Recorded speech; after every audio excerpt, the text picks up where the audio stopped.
Ito ay rated SPG, striktong patnubay at gabay ng magulang ang kailangan. Usap-usapan nga sa lugar nila Tinding na nasunugan daw umano si Roda at magiging kapitbahay na nila Tinding si Roda dahil titira si Roda sa bahay nila Marsing. Kaya sa pagkikita ni Noy at Roda ay sasabihin ni Noy na karma daw ito ni Roda dahil pinagbintangan nito si Tanggol na sumaksak sa kanya. Wala namang maisagot si Roda dahil alam niyang tama si Noy.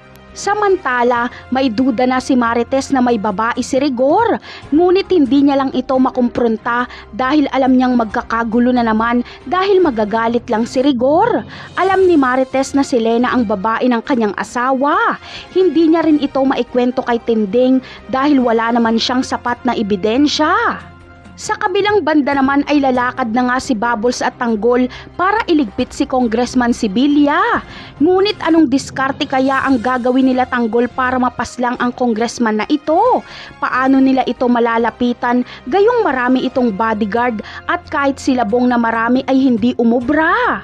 Malamang ay simple lang, gagamitin ni Bubbles ang kanyang ganda. Mahilig kasi si congressman sa babaeng magaganda kaya aakitin siya ni Bubbles. At kapag madala niya na ito sa kwarto kung saan silang dalawa na lang, ay biglang susulpot si Tanggol at tatapusin niya si congressman.